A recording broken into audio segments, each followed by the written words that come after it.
talk about today about how to become a self-taught software developer. All right, this is something that I'm pretty familiar with as I was a self-taught software developer myself. So I'm going to tell you why it's actually better to become self-taught rather than going to college for software development, and how you can actually do this. If you guys are just joining me for the first time, I'm John from simpleprogrammer.com. On this channel, I teach you how to become a better software developer, how to improve your career as a software developer, and become a better person as a software developer, living a more fulfilled and awesome life. If that sounds like something that you want to do, click that subscribe button, join us here. Also, real quick, if you haven't already, take the quiz. There is a quiz that I have for you guys on your software development career. It's up here in the cards. I'll put a link in the description below. And if you haven't already checked out my book, The Complete Software Developer Career Guide, I would highly, highly recommend, especially if you're thinking about becoming a self-taught software developer, that you check out this book, because it's a big book and it's got a lot of information. The audio version is actually a little bit better because I have some extra information in there that is not in the print book. So, all right, let's talk about this. Now, first of all, before we get into becoming a self-taught software developer, you have to really ask yourself, why are you doing this? Because it's important to know. It's important to know why you're even becoming a software developer in the first place. All right, so a lot of you like programming. For me, it was, I wanted to create my own game. That was really what motivated me. You need to have something that motivates you. And the reason why I'm saying this, okay, is because it's not easy. It's difficult to become a self-taught software developer. It's difficult to become any kind of software developer. It's going to require a lot of patience. It's going to require a lot of discipline, and it's going to take some time. So figure out what your motivation is, right? What is the thing that's going to drive you? Now, like I said, it could be just because you want to make a game. It could be because you want to make some money. Okay, a lot of you want to make money. I understand. I tell a lot of guys that I'm working with coaching with my other company, with Bulldog Mindset, I say, hey, you know what? Why don't you become a software developer? You can make a six-figure income. Anyone can make $100,000 a year.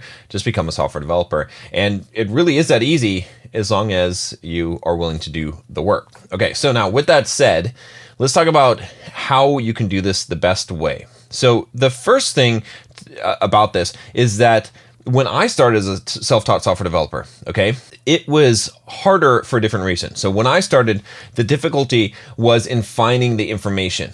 All right, so I remember when I started off, I downloaded the source code to a MUD, a multi-user dungeon, okay? I downloaded the C/C++ source code.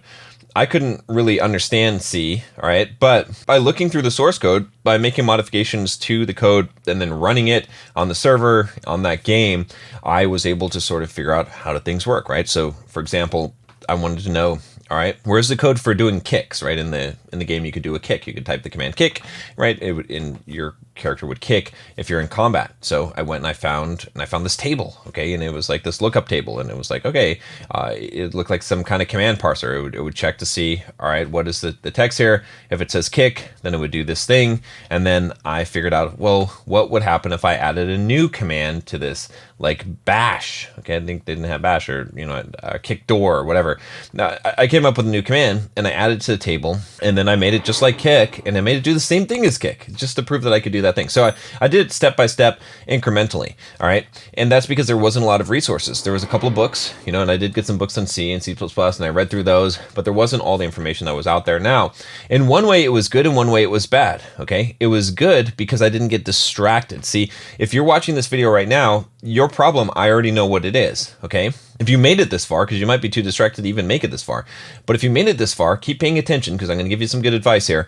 But your problem, all right, is that there's too much information out there. There's all these tutorials out there, and you have all these different programming languages and all these ways you can learn. You can go to Udemy, you can go to Pluralsight, you can go to, whatever it is, and you can learn all these things. And so you're reading all these books, you're getting all this information, you're confused, you don't even know where to start, you don't even know where to go, okay? So that's the bad side of today. Whereas yesterday, in yesteryear, when I was a youngin' software developer, it was easy, right? I mean, in terms of there wasn't a lot of information. You just consumed what you could find, right? The same thing like when I was starting bodybuilding back then. There was Arnold Schwarzenegger's Encyclopedia of Bodybuilding. That was it. That was the thing you read. You read that thing, and that's how you learn how to do bodybuilding. That's it, right?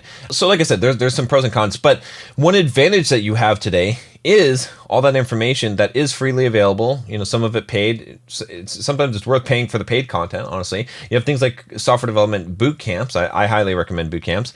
And you have a lot of just people that are willing to help you that have done it before, okay?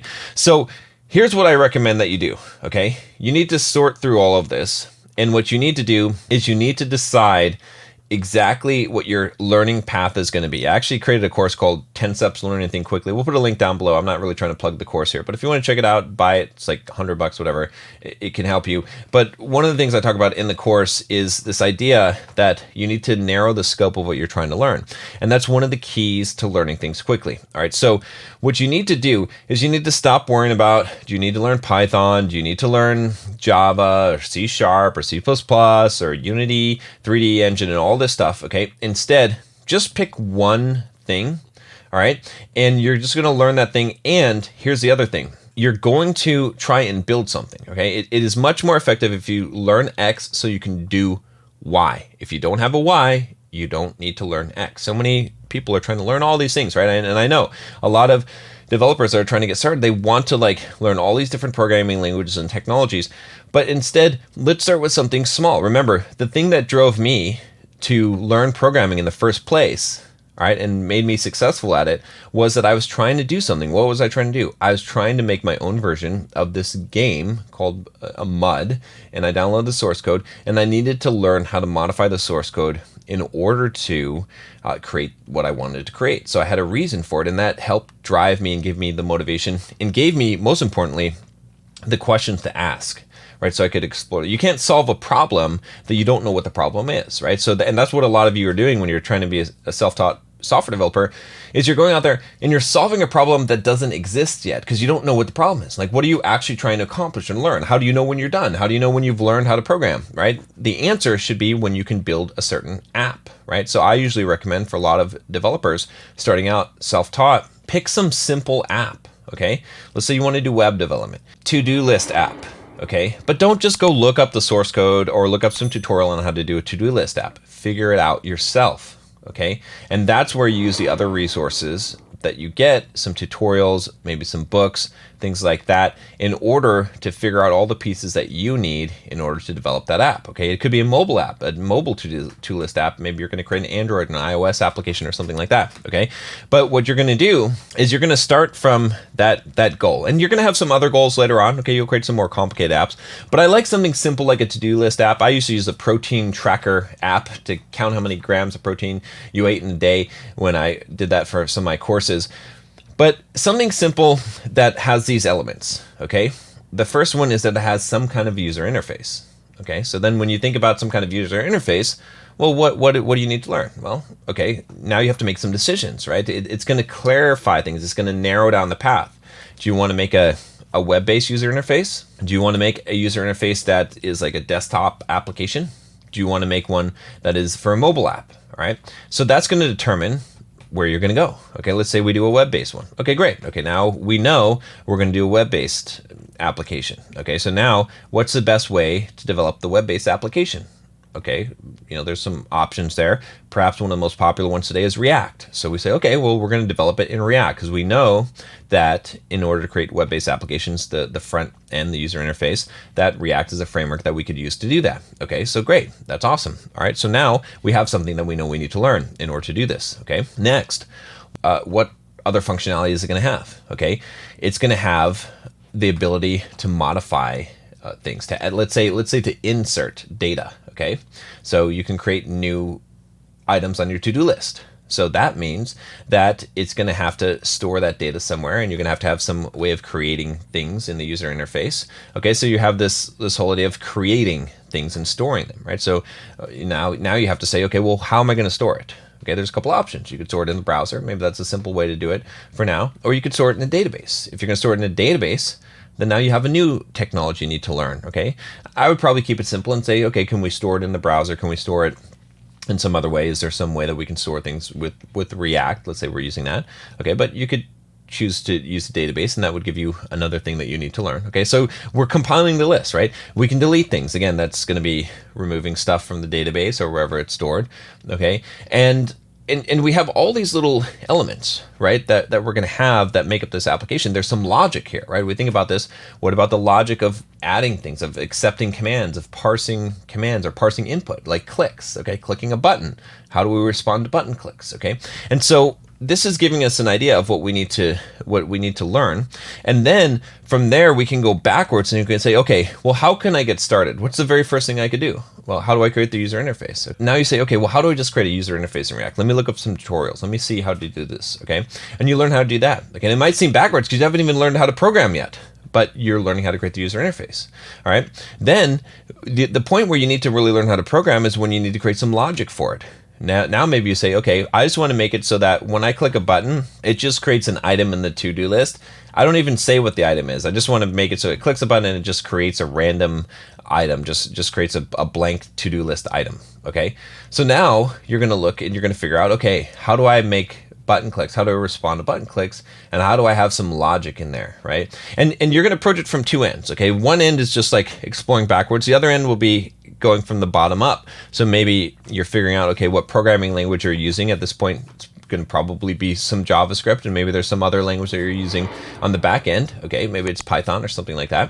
All right, that a framework that's going to work together, and you're learning that language. But what I'm trying to do is keep it as narrow as possible.